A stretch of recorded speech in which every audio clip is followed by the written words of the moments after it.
Hello and welcome to glennzb TV for Wednesday, the show that puts glennzb up your Periscope.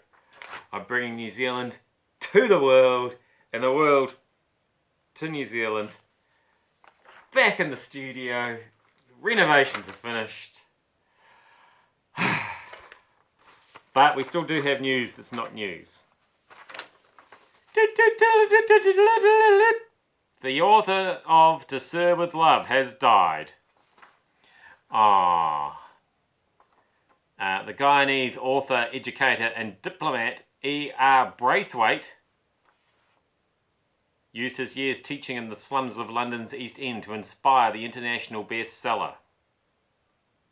It became even better known after the release of the 1967 film starring Sidney Poitier and featuring Lulu as one of his students.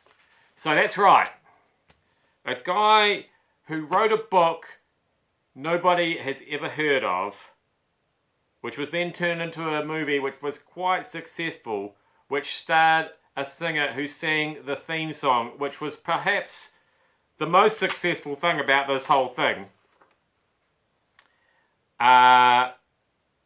Which they don't actually mention the song in this story.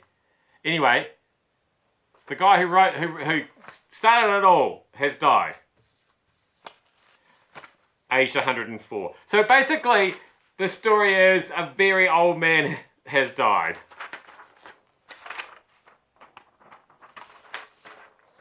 Now, from the news that actually is news file, but nobody seems to be talking about this.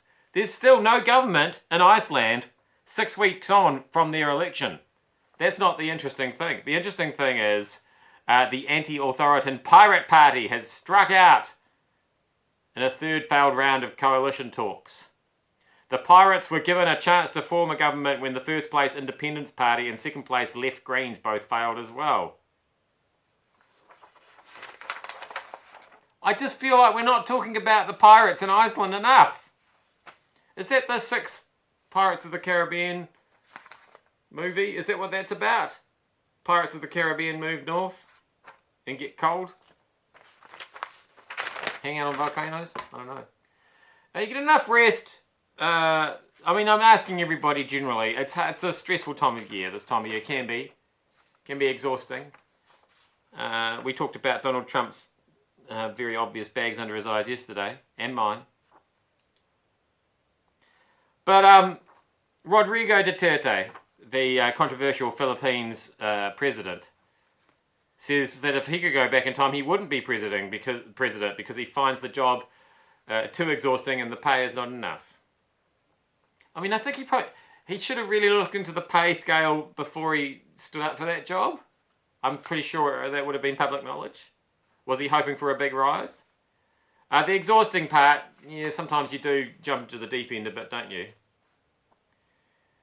Certainly you wonder if calling the President of America a son of a bitch, you do wonder if that's symptomatic of a deeper tiredness problem, don't you? I know I say random things when I'm tired. And sometimes I don't think, in my head, they seem like normal things. But it's a lot of the time it's tone as well. Like if he'd said to Obama, "Ha ha, you son of a bitch," then but if he's a bit tired and grumpy, it comes out, "Ah, son of a bitch." You know what I mean? And that's different. You see what I'm saying? Get you into trouble. Get some sleep. Get some sleep, Rodrigo. Can I call you Rod? Rod Duterte? I feel like we've bonded now that we both don't get enough sleep. France. Let's finish with France. France is a funny old place. The Eiffel Tower is normally open every single day of the year, but it's closed at the moment. Can you guess why something might be closed when it's normally open in France? Something that's normally working isn't. Why? Why do you think? That's right, industrial action. They're having a strike.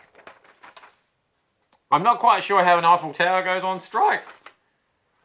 And I'm surprised to find that there's a large number of workers working the Eiffel Tower. I mean, I've not been to it, But don't you just get it in a lift and go up it? Isn't... I don't know. Maybe I need to research the Eiffel Tower more thoroughly. I am glennzb. Thanks for having me up your Periscope. I'll see you back here again tomorrow. Try and get some sleep.